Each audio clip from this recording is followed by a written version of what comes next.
오늘의 데일리 뉴스레터에 오신 것을 환영합니다. 1. 한국이 개발한 이건 미쳤다. 세상을 바꿀 것. 2. 과연 전 세계가 주목하는 네옴시티 사업은 무엇인지. 3. 바이든의 중동 순방은 실상 빈손으로 끝났습니다. 한번 진실을 알아봅시다. 외신들은 이번 소식에 난리를 치렀습니다. 그들은 가까운 미래에 한국인과 미국인들이 사우디처럼 석유 때문에 국민소득이 매우 높은 나라들보다 훨씬 더 부자가 될 것이라는 파격적인 보도를 전했습니다. 이러한 전망은 미국과 한국이 꿈의 에너지라 불리는 인공태양 기술을 성공시킴으로써 가능해진 것입니다. 지금까지 우리가 의존해온 석유, 석탄, 원자력 발전소뿐만 아니라 풍력, 태양열 등 재생에너지까지도 필요하지 않게 되었습니다. 단 하나의 인공태양으로도 훨씬 더 안정적이고 강력한 에너지를 무한대로 생산할 수 있게 되었고, 이제 한국과 미국의 인공태양 기술이 합쳐져 그 위력은 상상을 초월하고 있습니다.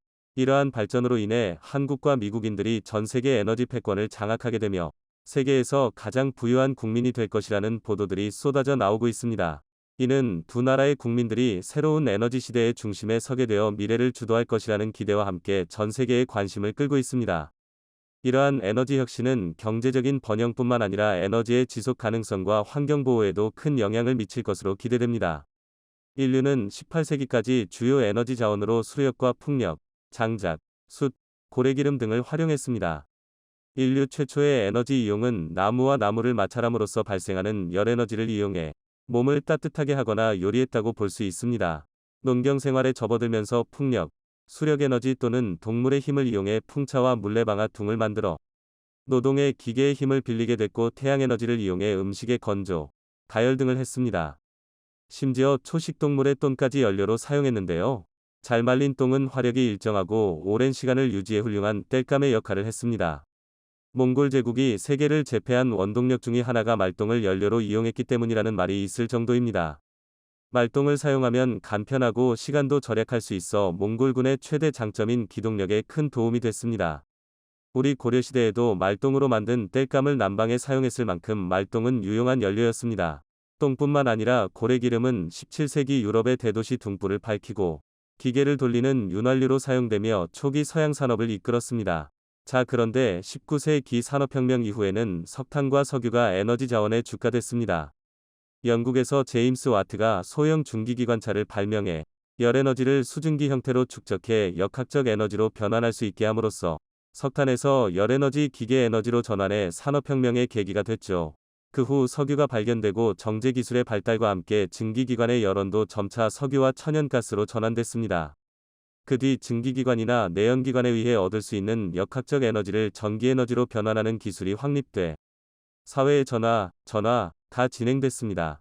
이후 원자력 에너지 등이 개발됐지만 여전히 석유와 천연가스가 전 세계 에너지원의 주로 자리매김하고 있습니다. 이 때문에 이렇게 천연자원이 가장 많이 매장되어 있는 중동 지역 국가 국민들은 상상을 초월하는 복지 혜택을 누리고 있는데요. 대표적인 예로 이번에 월드컵이 열린 카타르 국민들의 삶은 상상을 초월합니다. 세계에서 5번째로 자원이 많은데 인구는 고작 290만 명입니다.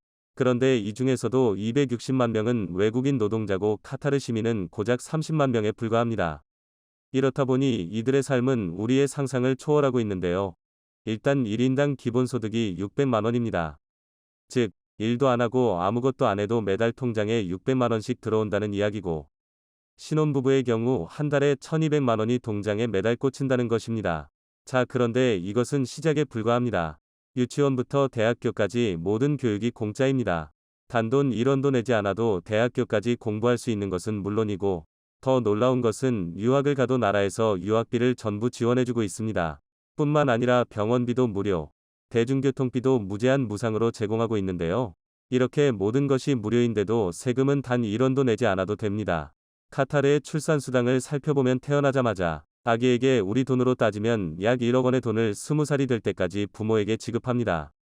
아기의 부모는 아기가 20살이 될 때까지 자식에게 나오는 수당으로 아기를 양육하면 된답니다. 그리고 그렇게 지급되던 출산수당은 아기가 20살이 되면 아기 자신에게 귀속됩니다. 또한 20세가 되면 남성은 매년 연봉으로 약 5,500만 원가량을 국가로부터 지급받게 됩니다. 또한 이렇게 지급받던 연봉은 남성이 결혼을 하게 되면 1억으로 연봉이 상향 조정됩니다. 이 연봉은 죽을 때까지 평생 매년 연봉으로 지급되게 됩니다. 반면 여성에게는 20세가 되어도 연봉이 지급되지 않는데, 이는 여성에게 경제적 자립을 불가능하게 하려는 목적입니다.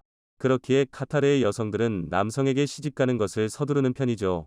왜냐하면 여성에게는 매년 연봉이 따로 지급되지 않고 여성이 결혼하여 아이를 출산하게 되면 그때부터 여성에게도 매년 연봉이 2,200만 원씩 죽을 때까지 지급됩니다.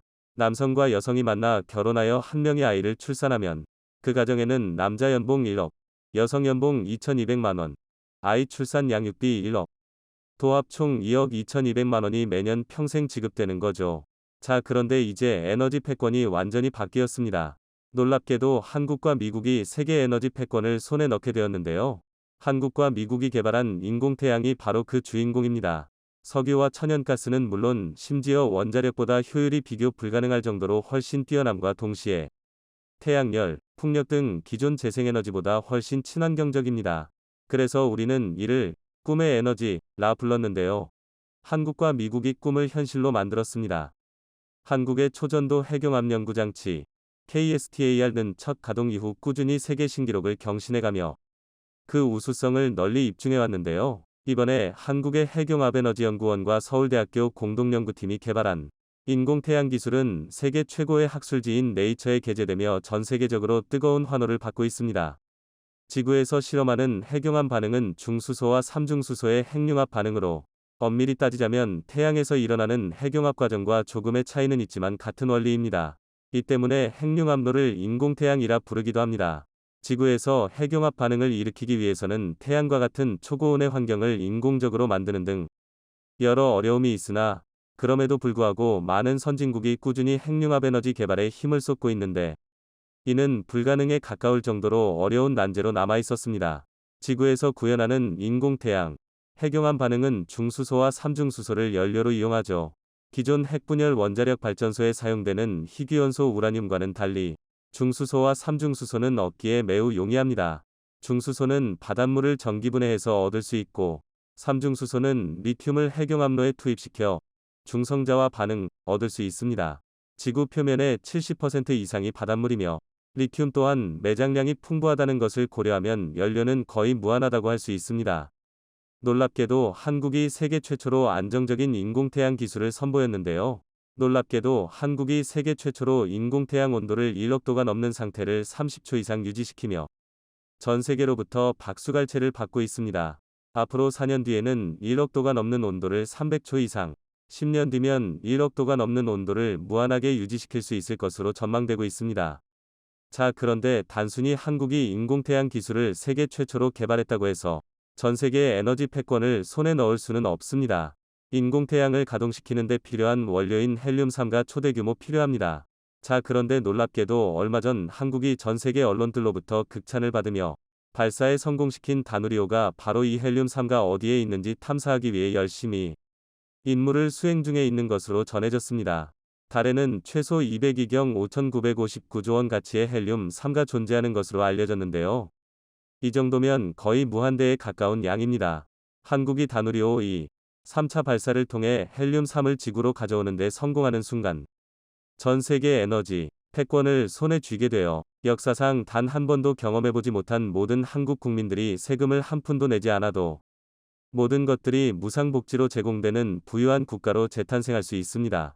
약 12년의 건설 기간을 거쳐 2007년 완공한 KSTAR는 2008년 첫 실험에서 플라스마, 고체 액체 기체를 넘어선 제4위 물질로 매우 높은 온도의 에너지 상태를 켜는 데 성공했고 이후 현재까지 약 33,000번 이상의 플라스마 실험을 수행하면서 핵융합 에너지 개발을 위한 다양한 난제 해결을 주도하고 있는데요.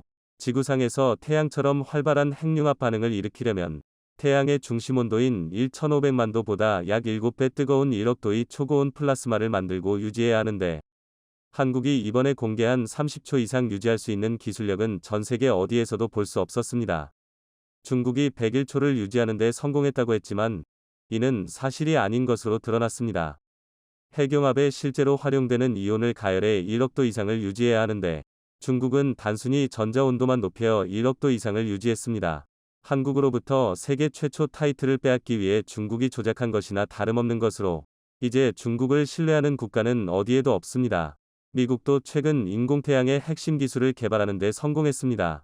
제니퍼 그레놈 미국 에너지부 장관은 13일 로런스 리버모어 국립연구소 LLNL에 있는 핵융합 연구시설, 국립점화시설 NIF 연구팀이 지난 5일 핵융합 점화에 처음으로 성공했다고 발표했습니다.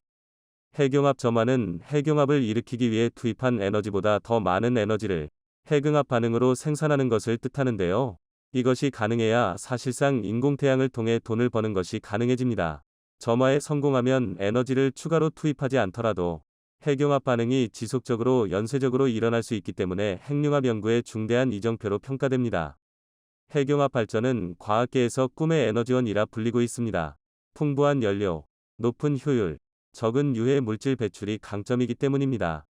전력 공급도 안정적으로 할 수 있는 데다가 사고 위험도 기존 원자력 발전 방식, 핵분열에 비해 낮고 사용우연료 시설 문제 등도 거의 없기 때문인데요.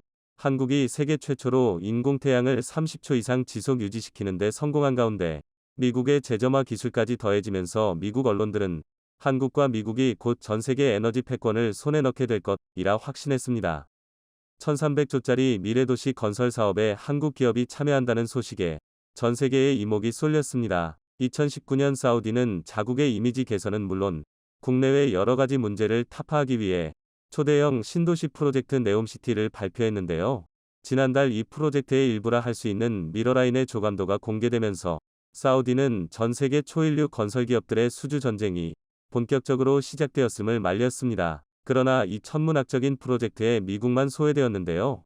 나름 사우디와 친밀한 관계를 유지하고 있다고 착각하고 있던 미 바이든 행정부는 어찌된 일인지 미운 털이 단단히 박혀 찬밥 신세를 못 면했습니다. 더구나 발표 행사장엔 미국이 뒤통수를 치며 견제하려던 한국 기업들이 즐비했는데요. 여기엔 미국이 가장 증모하는 중국 기업 화웨이까지 참석하여 미국의 심기를 불편하게 했습니다. 지난날 석유 증산을 부탁하기 위해 몸소 방문했다가 쪽팔리게 빈손으로 돌아간 바이든은 악몽이 채 가시기도 전에 맞은 카운터펀치에 적잖은 충격을 받은 것 같은데요. 미국의 빈자리는 한국 기업이 완벽하게 채울 전망입니다. 이미 삼성물산과 엔지니어링, 현대건설, 한미글로벌 등 건설, 철강, 설계, 풍력, 태양광 등 전 산업 분야를 망라하는 수십 개 한국 기업이 컨소시엄 형태로 이권 사업에 참여할 준비를 하고 있습니다. 이 프로젝트의 전체 소요 예산은 1300조 원으로 사무디 역대 최대 규모이며 이번에 공개된 네옴시티 미러라인의 수주 규모만 600조억 원에 달하는 것으로 알려졌는데요. 행사장에 참가했던 언론에 의하면 생각보다 큰 예산 규모의 참여 기업들은 환호하며 벌어진 입을 다물지 못했다고 합니다. 과연 전 세계가 주목하는 네옴시티 사업은 무엇인지 통수치려다 역관광 당한 미국을 제치고 발표회장의 주인공인 된 한국 기업들의 이야기를 이슈거리가 자세히 알아보도록 하겠습니다. 왕국연합체인 사우디는 왕의 자리는 형제 상속이란 불문율을 지켜오고 있었는데요. 전임 국왕이던 살만은 그 전통을 깨고 아들에게 왕세자의 자리를 물려줬습니다. 그 때문에 즉위 초기 정적과 친척들을 제거하며 피해 숙청 작업을 벌여 국제적 이슈거리가 되었는데요. 탈 많은 왕세자에 오른 인물이 빈살만이고 자산은 대충 1200조 정도로 추산되고 있는데 셀 때마다 몇 조 원씩 달라진다고 하죠. 네옴시티 프로젝트는 이 빈살만 왕세자가 기획한 작품인데요. 이 도시의 지상엔 도로가 없으며 대신 사막 지하에 터널과 라인을 그물망처럼 깔아 고속 대중교통과 스키장, 수영장, 골프장 등의 레저시설이 존재하는 미래형 도시입니다. 빈살만 왕세자는 친환경에도 관심이 많아 대기오염은 전혀 없이 지상엔 녹지와 숲과 인간, 그리고 초고층 빌딩만이 존재한다고 합니다. 홍해 인근 사막에 서울의 44배 규모로 지어지는 이 도시가 완공된다면 쿠웨이트나 이스라엘보다 넓은 면적으로 그려져 있습니다. 정말 말만 들어도 설레는 꿈의 도시인데요. 빈살만 왕세자의 계획은 여기서 끝이 아니라 네옴시티 안에 해상산업단지 옥사공과 스키장을 갖춘 관광단지, 트로제나까지 완공하여 인공지능, AI, 기술로 제어하는 연중 온화한 기후, 사막 위 심어진 푸른 나무들, 세계 최고층 빌딩보다 더 높은 500m 빌딩, 로봇 가정부를 두고 모든 학교와 직장까지 5분 생활권을 만드는 도시 청사진을 그리고 있습니다. 정말 꿈에서도 상상해본 적이 없는 1300조 예산, 인구 900만 명이 초거대 도시국가 건설을 목표로 하는 것입니다. 이 사업권을 따내기 위해 우리의 삼성물산과 현대건설 등을 주축으로 한 팀 코리마가 현지에서 열심히 움직이지만 벌써 짐을 싸서 고국으로 돌아간 기업이 있다고 하는데요. 바로 미국 기업들입니다. 여기엔 빈살만 왕세자와 조 바이든 미국 대통령의 끈적한 관계가 숨어 있는데요. 바이든 미국 대통령은 지난 7월 15일 취임 이후 처음 사우디를 방문해서 빈살만 왕세자에게 석유 증산을 부탁했습니다. 그러나 전후 사정을 아는 사람들은 바이든이 세상 물정을 몰라도 너무 모른다며 이 상황을 지켜봤습니다. 왜냐하면 왕세자가 카슈크지라는 정적을 암살하자 바이든은 기회가 날 때마다 빈살만을 왕따로 만들어 중동에서의 입지를 줄여놓겠다고 호언장담을 하고 다녔는데 정작 자신이 필요해지자 과거의 몰염치는 잊었는지 석유 증산을 부탁하러 사우디로 날아온 것입니다. 빈살만 왕세자의 입장에선 졸업 후 십수년간 뒷담화만 늘어놓다가 갑자기 카톡으로 청첩장 보내며 친한 척하는 그런 친구들 만난 기분이었을 것입니다. 당연히 왕세자는 냉랭하게 대하며 바이든을 돌려보냈고 두고두고 미국과 미국 기업의 뒤끝 장리란 모습을 보여주고 있는 것인데요. CNN 등 미국 언론들조차 왕세자의 반인권적인 행위는 밉지만 미국 대통령으로 너무 가벼운 처신이었다며 과거 바이든의 가벼운 입을 책망했습니다. 미국과 사우디가 서로 불협화음을 내는 사이 한국은 민관이 힘을 합쳐 적극적인 외교를 펼쳤습니다. 한국 국토부 장관은 네옴시티 프로젝트 수주를 위해 사우디 관광부의 차관과 면담하는 등 적극적인 자세를 취했는데요. 될 놈은 하늘까지 도우려는 것인지 사우디의 왕족 공주 출신인 하이파 차관은 K-팝과 한국 문화에 빠진 친한파로 회담장은 시종일관 화기애애한 분위기였다고 전해졌습니다. 한국은 인프라 협력을 넘어 사우디의 문화 콘텐츠 분야 협력까지 적극적으로 돕겠다고 했는데요. 하이파 차관 역시 모빌리티 분야 세계 최고 기술을 보유한 한국과 항공과 물류 등 미래 먹거리 산업까지 협력하는 관계가 되길 바란다고 화답했습니다. 상황이 자신들에게 불리하게 전개되자 미국은 국제 여론을 움직여 사우디의 꿈을 좌초시키려 했는데요. 현실에서 구현할 수 없는 계획이며 사우디가 천문학적 비용을 댈 수 없다는 이유를 들었습니다. 지난 8월 미국 워싱턴 포스트는 사우디는 호화로운 초고층 빌딩에 푸른 정원이 펼쳐진 멋진 도시를 보여주고 있지만 이는 상상 속에서만 존재하는 실제할 수 없는 장소다 라며 빈살만 왕세자의 청사진을 평가절하했는데요. 한국이라는 믿음직한 뒷배가 있는 사우디는 코웃음만 칠 뿐 일절 대응하지 않았습니다. 바로 과거 불가능을 가능하게 만들었던 한국 건설의 힘을 믿고 있는 것인데요. 20세기 피사의 사탑이라고 불리는 싱가포르의 마리나베이 샌즈 호텔을 기억할 겁니다. 싱가포르는 그 자체가 잘 정비된 계획도시이자 공원인데요. 한국 기업이 완공한 마리나베이 샌즈 호텔은 싱가포르에서 가장 상징적인 건물 가운데 하나입니다. 이 호텔은 개장식에서부터 전 세계 건축가들과 건설 산업을 경악하게 만들었는데요. 55층짜리 건물 3동이 마치 서로 기대고 있는 것과 같은 형상을 하고 있었기 때문입니다. 눈으로 봤을 때는 수직으로 서 있는 안정적인 건물처럼 보이지만 자세히 들여다보면 기울어진 건물로 인해 물리적으로 불가능에 가까운 구조인 걸 알 수 있습니다. 바로 이 비대칭적인 구조 때문에 설계 초기부터 불가능한 영역에 존재하는 건물이란 악평을 받았는데 한국 건축회사가 이 프로젝트를 완성한 것입니다. 한국 기업이 세계적인 14개의 건설 회사들과의 경쟁을 이겨내고 최종 선정된 데에는 50도가 넘는 가파른 경사를 해결할 빠르고 안전한 시공법을 제시했기 때문이었는데요. 호텔의 설계자인 모셰 샤플리는 물론 건설에 참여했던 구조설계 담당자들조차 겨우 2년 만에 완공된 마리나베이 샌즈 호텔의 모습을 보고 놀라움을 금치 못했는데요. 자신들이 설계 때 바라던 모든 꿈이 완벽히 실현되었다며 환호성을 질렀습니다. 이런 한국의 기술력 때문에 사우디는 미국의 몰염치한 제의를 단칼에 거절할 수 있었던 것인데요. 미국의 상징, 바이든 대통령의 자존심을 뭉갠 것도 모자라 한술 더 떠서 미국이 가장 증오하는 기업 화웨이까지 프로젝트에 끌어들였습니다. 화웨이는 뉴타운 에너지 저장 프로젝트를 맡을 것으로 보이는데요. 바로 풍력과 태양광 등으로 모은 전기를 네옴시티에 공급하는 거대한 배터리 탱크를 만드는 것입니다. 에너지 저장 규모만 1300메가와트. 누구도 시도해보지 못한 세계 최대 규모의 독립형 에너지 저장 프로젝트라고 합니다. 다 된 밥에 화웨이 뿌리기라니 한국으로서도 반가운 상황은 아니지만 사우디로서도 중국 자본이 어느 정도 필요한 상황이라 이해가 되기도 합니다. 그러나 전문가들은 한국의 에너지 기업들의 유리한 방향으로 반전될 여지가 충분하다며 상황을 낙관적으로 바라보고 있는데요. 바로 중국산 배터리에서 빈번한 폭발 사고 때문입니다. 자동차 배터리와 같은 고에너지 배터리들은 한번 사고가 나면 배터리 내부에 저장된 에너지가 모두 연소할 때까지 진화하기가 힘든데요. 만약 지하 도시에서 이런 일이 발생한다면 인류 최악의 재앙으로 기록될 가능성이 큽니다. 이를 사우디도 뻔히 알고 있을 텐데 단지 중국 자본을 유치하기 위해서 이런 위험을 자초하진 않을 것이란 전망이고요. 또 하나의 이유는 미국의 뒤끝 있는 회방 작전입니다. 미국은 화웨이의 전현직 간부들에 대한 전방위적인 수사를 펼치고 있으며 수사 범위와 감시 대상이 점점 방대해져 가는 등 아직도 끝나지 않은 혼자만의 전쟁을 벌이고 있는데요. 이를 잘 이용한다면 뉴타운 에너지 저장 프로젝트마저 한국의 품으로 가져올 수 있을 것입니다. 한국건설의 제2위 전성기가 중동의 중심 사우디아라비아에서 꿈틀대고 있습니다.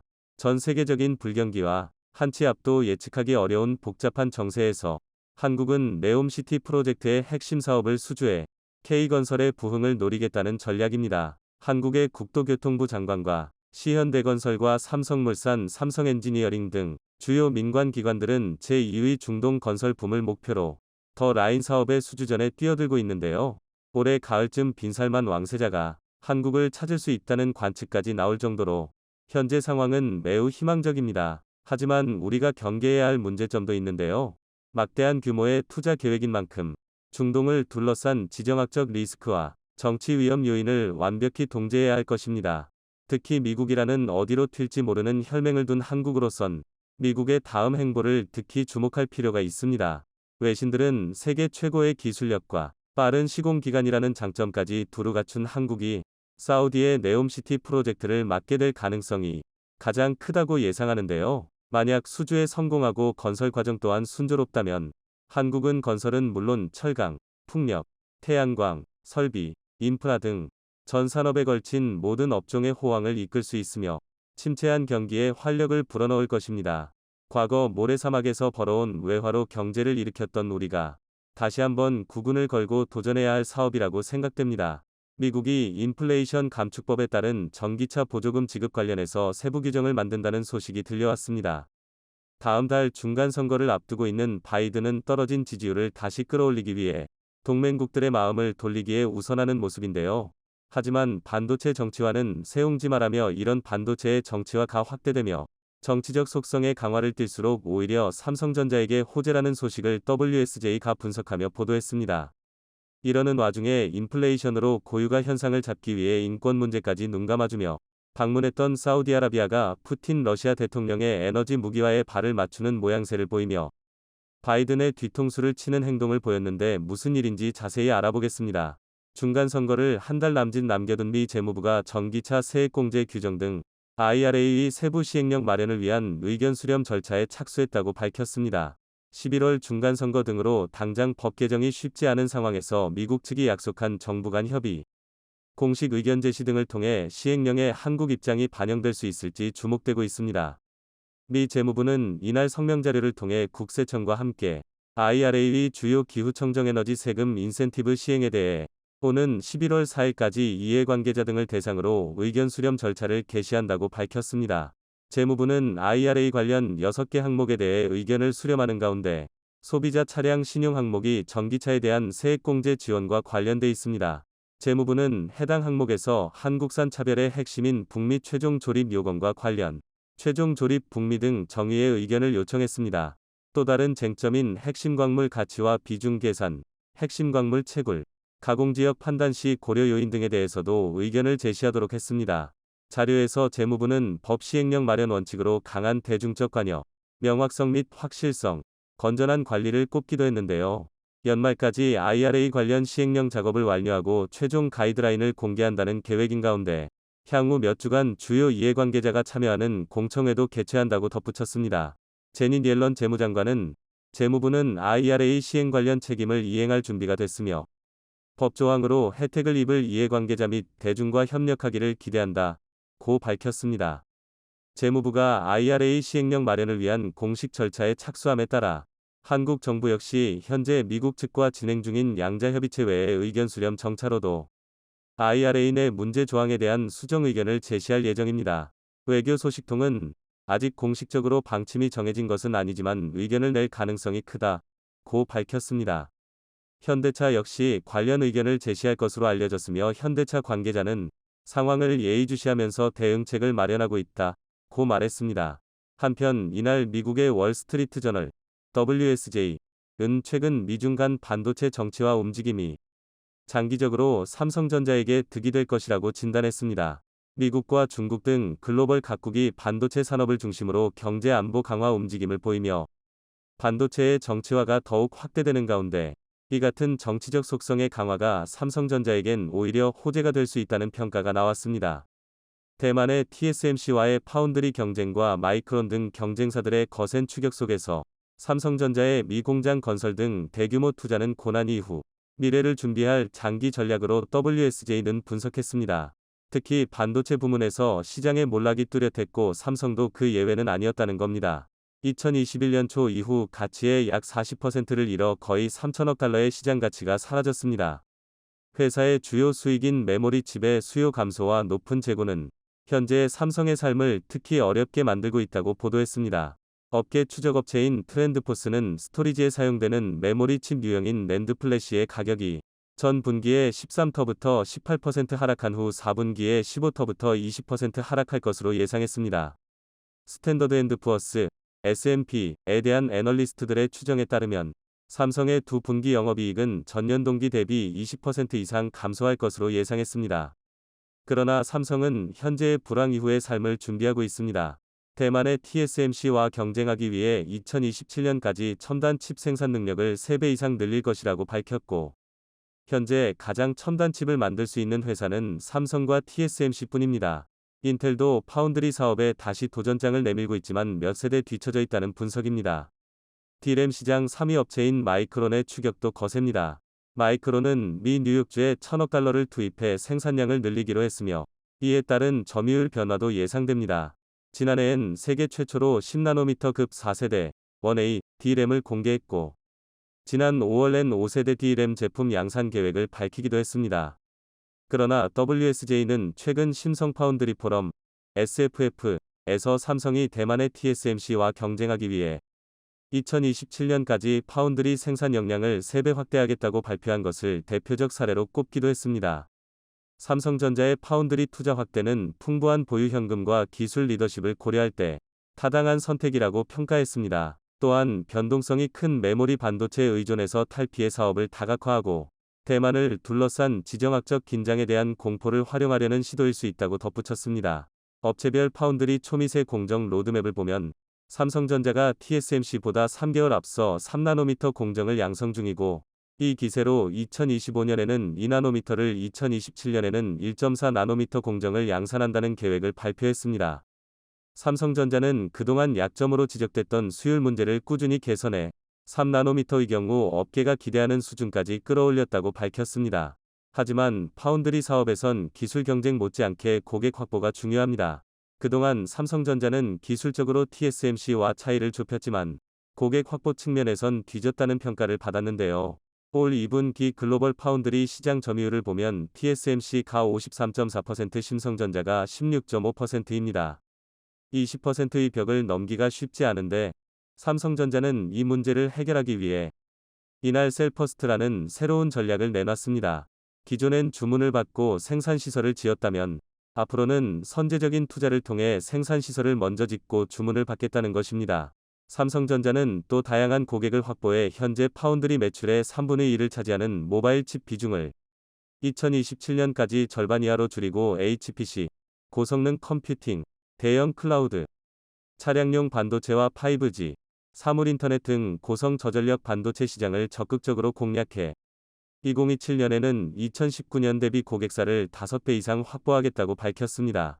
뿐만 아니라 기존 고객사와의 파트너십도 강화할 계획으로 이날 행사엔 퀄컴의 최고 기술 책임자와 테슬라의 공급망 담당 부사장이 등장했었습니다. 삼성전자와 이들 회사 간 탄탄한 파트너십을 의미하는 것으로 해석됩니다. 짐 탐슨 퀄컴 최고 기술 책임자는 퀄컴과 삼성 파운드리와 파트너십은 15년간 지속됐으며 삼성이 선진 미세 공정을 이끌어가는 것이 우리에겐 매우 중요하다고 말했습니다. 삼성이 미래적인 행보를 보이는 가운데 미국의 IRA 법은 걸림돌임에 분명합니다. 그러기에 지금 미국 재무부가 관련 세부 규정을 만들고 한국차 차별을 해소해 바이든의 입지도 더욱 탄탄해질 수 있는 것입니다. 그러나 사우디와 러시아가 역대급 감산 카드를 꺼내며 바이든은 곤혹에 빠졌습니다. 석유 수출기구 오펙와 러시아 등 오펙 산유국의 협의체인 오펙 플러스가 하루 200만 배럴의 원유 감산을 결정한 것입니다. 경기 침체 우려로 하락하는 유가를 떠받치기 위한 조치로 풀이되는데 최근 진정세를 보이던 유가가 다시 치솟아 인플레이션 압력을 높일 것이란 우려가 나오고 있습니다. 블룸버그 통신 WSJ 등 외신에 따르면 오펙 플러스는 오스트리아 빈에서 2020년 3월 후 첫 대면 정례회의를 열고 이와 같이 결정했다고 보도했습니다. 우크라이나 전쟁 발발 직후인 지난 3월 국제 유가는 사상 최고치인 배럴당 147달러까지 뛰었습니다.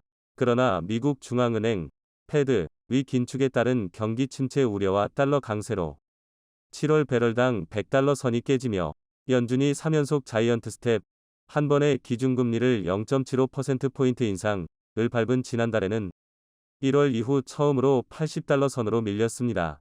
오펙 플러스의 대규모 감산으로 유가가 다시 배럴당 100달러를 넘어설 것이라는 전망도 나오는 한편 앞서 골드만삭스는 대규모 감산이 이뤄지면 브렌트유 가격이 배럴당 100달러를 웃돌 것으로 내다봤습니다.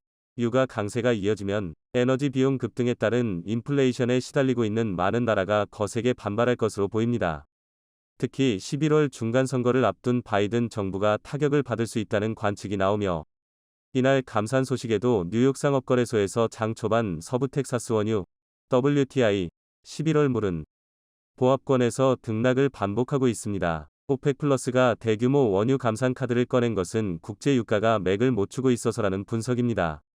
지난 6월 배럴당 122달러를 넘던 WTI는 4일 기준 고점 대비 29% 추락했습니다. 브렌트유 가격은 배럴당 90달러 선을 회복했지만 123달러를 웃돌던 6월 고점보다는 여전히 26% 낮습니다. EU가 도입하는 러시아산 원유 가격 상한제 등 다른 변수도 적지 않다는 분석입니다. 오펙 플러스가 결정한 감산 규모 200만 배럴은 하루 세계 원유 공급량의 2% 수준입니다. 애초 전망됐던 50만 터부터 150만 배럴에서 규모가 확 커진 것입니다. 외신에 따르면 오펙 플러스의 두 주축인 사우디와 러시아가 감산을 적극 주장한 것으로 알려졌습니다. 오펙 플러스 결정과 반대로 사우디가 원유 생산량을 추가로 줄일 가능성도 있습니다. 글로벌 투자은행 RBC 캐피털 마켓은 사우디가 자체적으로 생산량을 줄여 오펙 플러스의 감산 효과를 극대화할 수 있다고 내다봤습니다. 오는 11월 중간선거를 앞둔 미국의 조 바이든 행정부는 오펙 플러스의 감산 전망에 곤혹스러워하고 있습니다. 국제 유가가 오르면 바이든 행정부가 업적으로 선전하는 자국 내 휘발유 가격 안정세가 깨질 수 있기 때문입니다. 로이터 통신에 따르면 백악관은 이날 오펙 플러스 회원국들의 원유 감산은 경제 펀더멘털, 기초 체력에 부합하지 않는다는 의견을 전달했다고 합니다. 지난 바이든 중동 순방 당시 사우디와 미국 간 증산 논의는 없었으며 바이든의 중동 순방은 실상 빈손으로 끝났습니다. 이에 떨어졌던 바이든의 지지율은 IRA 발표 후 소폭 상승했지만 여러 문제점들이 나타나면서 다시금 떨어진 후 회복세를 찾지 못하고 있는 가운데 이번 오펙 플러스의 발표로 다시 한번 위태해진 것입니다.